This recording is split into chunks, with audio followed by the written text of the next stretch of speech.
আসসালামু আলাইকুম সুপ্রিয় দর্শকবৃন্দ, আশা করি সবাই ভালো আছেন। তো প্রচুর পরিমাণ বৃষ্টি হচ্ছে সকালের থেকে। গত কয়েকদিন ধরে তো বৃষ্টি লেগেই রয়েছে, প্রচুর পরিমাণ বৃষ্টি হচ্ছে। দেখেন, এটা হচ্ছে বাড়ির ভিতরের পুকুরটা। গত দু দিন আগে আসছিলাম, সে সময় 1 হাত পানি কম ছিল, 1 হাত পানি বেড়ে গেছে প্রায়।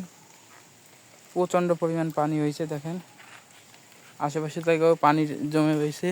এই পাশে একটা পুকুর তো ভেসেই গেছে, ভেসে পানি জমে রয়েছে। ওই যে মনে করেন সব পানি, কাছের থেকে দেখাই।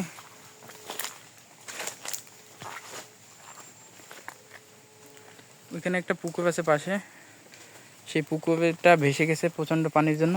ভেসে যে মনে করেন আর কি বাগান টাগান সব কিছুই তলায় গেছে। তো এইখানটায় কিছু মাছ ছাড়া আছে। আমরা 2 দিন আগে আসছিলাম ধরতে, তো 2-3টা তেলাপিয়া পাইছি। বেশি একটা বড় হয় নাই আর কি, এমনি আসছিলাম আর কি, বিকালে 10-15 মিনিট বসছিলাম। সেই জন্য এখানে অনেক আবর্জনা হয়েছে, এগুলো তোলা হয়েছে, সম্ভবত তুলছিল মেজো চাচা এসে। আর মনে করেন প্রচণ্ড আবর্জনা হয়েছে, এগুলো আর কি তোলার দরকার সবই। তো পুকুরটা ভরে গেছে। এখন মনে করেন মাছগুলো যদি একটু বড় হয়, কিছু মাছ ছাড়ার কথা, কিছু ছাড়া হয়েছে, অনেকগুলোই আল্লাহ রহমতে ছাড়া হয়েছে।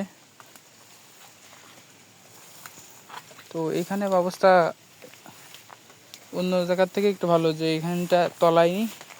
এই পুকুরটা এটা সাধারণত তলায় না, খুবই কম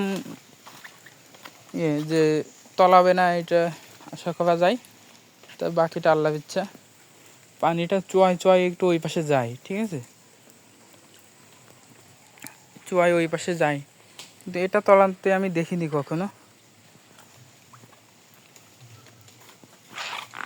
প্রচণ্ড পরিমাণ বৃষ্টি হচ্ছে সকাল থেকে, আজকেই ফার্স্ট। আর গত কয়েকদিন আগের থেকে তো হচ্ছে প্রচণ্ড পরিমাণ বৃষ্টি। এইখানেও আবর্জনা ভরে গেছে, প্রচণ্ড পরিমাণে আবর্জনা হয়েছে। এই বৃষ্টিতে আবার ঘাস বেশি বাড়ছে, বৃষ্টিতে মনে করেন ঘাস আরও বেশি তেজে উঠেছে।